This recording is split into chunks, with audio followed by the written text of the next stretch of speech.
जय श्री कृष्ण। जब कोई मनुष्य अपने गुरु से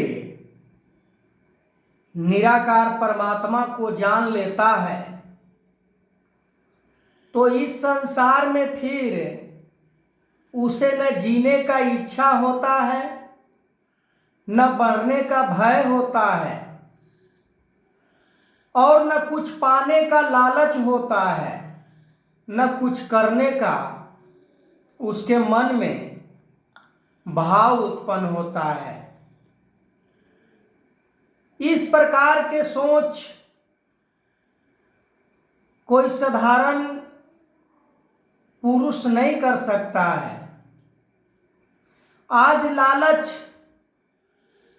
किसे नहीं है? जिसे भी देखिए लालच भरी जीवन जीता है। भाई भाई से लालच, पिता पुत्र से लालच,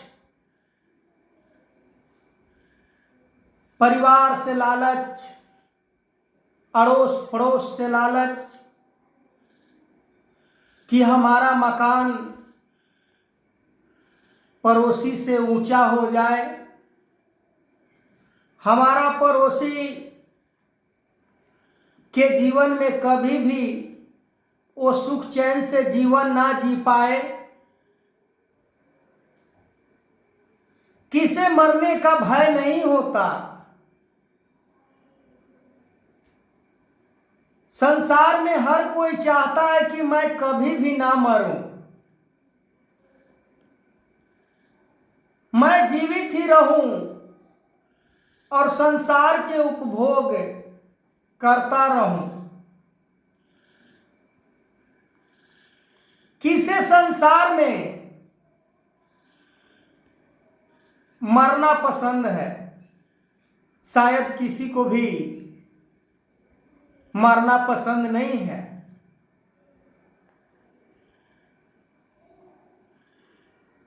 दुनिया में आज किसे कुछ पाने का लालच नहीं है। हर किसी को लालच आज घेर के रखा है।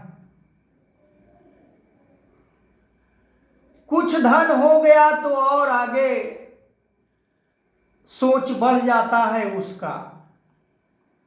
सोच तो समाप्त ही नहीं होता है कि चलो अब मेरे पास इतना हो गया है, अब बस करो भगवान, अब हमारे बगल वाला को कुछ दे दो। इस प्रकार के सोच रखने वाले शायद ही दुनिया में आज इंसान मिलते हैं। पर संत जो होते हैं, ब्रह्मवेता महापुरुष जो होते हैं, वो इन चीजों के लिए वो मोहताज नहीं होते। जीवन में वो इन चीजों को महसूस नहीं करते हैं। जीवन में जो भी प्राप्त हो गया उसे स्वीकार कर लेते हैं। जो नहीं प्राप्त हुआ उसके लिए चिंता भी नहीं करते हैं। वो जब परमात्मा को प्राप्त कर लेते हैं तो उनके मन में जीने का इच्छा भी नहीं होता है। कुछ भी नहीं होता है उनके मन में। जिस काम को करने के लिए मानव जीवन को धारण हम किए हैं, वो यदि काम ये जीवन में हो जाता है तो फिर बाकी कुछ अधूरा नहीं होता।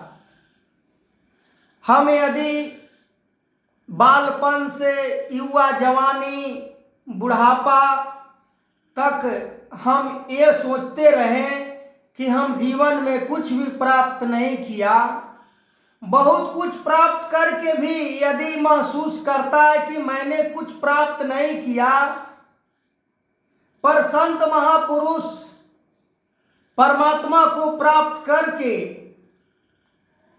अपने आप को महसूस करते हैं अपने आप को समझते हैं कि संसार में हमसे बड़ा कोई धनवान नहीं है, हमसे बड़ा कोई पूंजीपति नहीं है, हमसे बड़ा कोई राजा महाराजा नहीं है। तभी तो मीरा बाई ने कहा कि पायो जी मैंने नाम रतन धन पायो, वस्तु अमोलक दी मोहे सतगुरु, कर कृपा अपनायो। पायो जी मैंने नाम रतन धन पायो। आज समय के सतगुरु माता सुदीक्षा सवेंद्र हरदेव सिंह जी महाराज इस संसार में सबसे जो कीमती, जिसका कोई कीमत नहीं लगाया जा सकता है, ऐसे वस्तु, ऐसे ज्ञान, जो ब्रह्म ज्ञान को एक बार मनुष्य प्राप्त कर लेता है और ब्रह्म ज्ञान के ऊपर चल देता है, ब्रह्म ज्ञान को अपने जीवन में धारण कर लेता है, तो फिर उसका जीवन संसार में आना और जाना लगा नहीं होता है। वो मोक्ष को प्राप्त कर लेता है। बड़े भाग मानुष तन पावा, सुर दुर्लभ सद ग्रंथ ही गावा, साधन धाम मोक्ष करि द्वारा, ते ही करी परलोक संवारा। हमें परमात्मा को प्राप्त करने का ये साधन, मोक्ष को प्राप्त करने का ये साधन मानव शरीर प्राप्त हुआ है, पर हम इसका आज दुरुपयोग करके अलग अलग कामों में लगाकर इस जीवन को व्यर्थ गंवा देते हैं और हम इस जीवन की बाजी को हार जाते हैं। आगे मैं इस वीडियो कंटिन्यू करूंगा, तब तक के लिए जय श्री कृष्ण।